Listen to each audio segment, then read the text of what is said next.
Good morning, Wildcats. Today is August 29th, National College Colors Day. I'm Jordan Mars, and welcome to WCTZ News.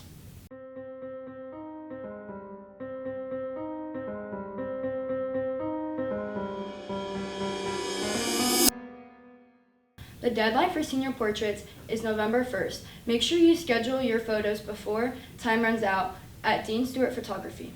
All prospective members of the Japanese Culture Club must have their permission form turned in to Mr. Drake or Ms. Capron and complete the Google survey in order to be ready for the first official meeting, Wednesday, September 3rd, during Power Hour. See Ms. Capron or Mr. Drake if you have any questions.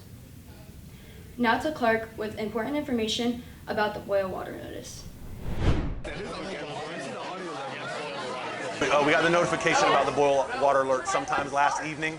We began prepping for it, so we started bagging water fountains, pulling bottled water. I reached out to Miss Higginbotham, our cafeteria manager, to make sure she was good. Then we started finishing prepping this morning.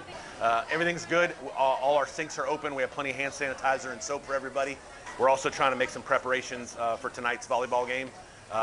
In the event that it's not lifted by then, we think it could be lifted sometime today, and then we'll unbag everything and be back to business as usual. But we'll be ready. Looks like everybody's coming in with their water bottles filled, and like I said, I have enough to be able to help anybody out if they run out.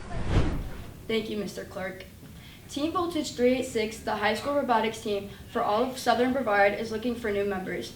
They will kick it off next Tuesday at 6 p.m. in the Mel High Auditorium. No experience is necessary to join. There will be a Latin Club meeting Wednesday, September 3rd in Mr. Hewlett's room 2104 during Power A. This meeting will decide officers and the T-shirts mascot, so make sure to attend if interested. Now to PTI with Drew and Grimm. Pardon the interruption, but I'm Jack Grimison. And I'm Drew Newland. And Drew, today is a very important day. It is fantasy football draft night. And who are you going to be taking if you get the number 1 overall pick, and why? Grimm, if you take Kyle Pitts at the number 1, you probably already won your league. Surely you must be joking.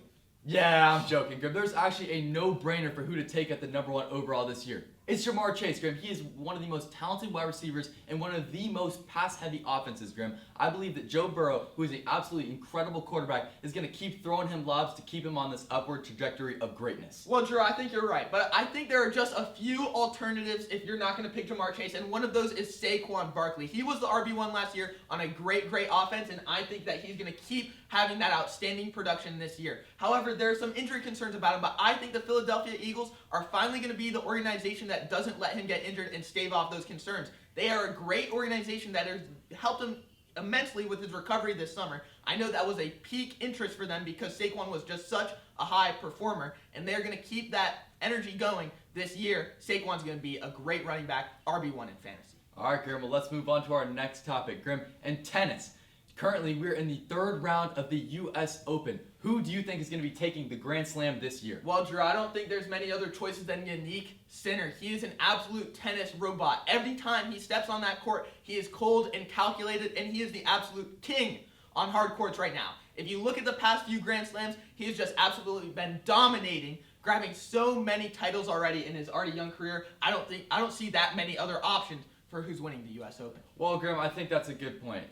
Out there, Carlos Alcaraz and Yannick Sinner are looking like the new Federer versus Nadal, Grimm. But personally, I'm going to have to take Carlos Alcaraz. You said that Yannick Sinner has been dominating the past Grand Slams. Are you just going to neglect the past Roland Garros, Grimm? I think that Carlos Alcaraz is going to be using his powerful strength, Grimm, and his incredible athleticism to just propel him past Yannick Sinner in this Grand Slam, coming away with the win. Well, Drew, I'm getting a call, so I'm going to have to interrupt. Miss Bramlett. Hi, Miss Bramlett. You want to thank all your students for wearing their FSU gear today? Yeah, well, I agree. Go Noles. Grimm, that had to have been a prank call. No. But let's move on to the stats. Grimm, first we have junior Aaron Moffitt picking up 7 kills to lead West Shore Volleyball to a 3-0 sweep against Cocoa Beach. And in girls cross country, we have sophomore Sayla Vignier and Ellie Falls picking up 5th place and 14th place, both picking up medals to help out that team. Great job, Wildcats. Back to you, Mars. Thanks, guys. The PSAT will be held on Wednesday, October 8th. All juniors and seniors will be signed up to test automatically. Any student in 7th through 9th grade who would like to test must sign up with Ms. Stone in the guidance office by Friday, September 12th. The cost to test is $20. Any student who would like to sign up to take the AP exam for a course that they are not enrolled in must do so in the guidance office by Friday, October 3rd. The cost for each exam is $99. Also make sure to come out to the Iceplex in Rockledge Saturday, August 30th. It will be a great way for the student body to have a lot of fun and not be a fundraiser. Girls volleyball will face off against Mel High tonight at home with the freshman game at 5:15, JV at 6:15, and varsity at 7:15. The theme is luau, so make sure to come out and dress up and support our Lady Wildcats.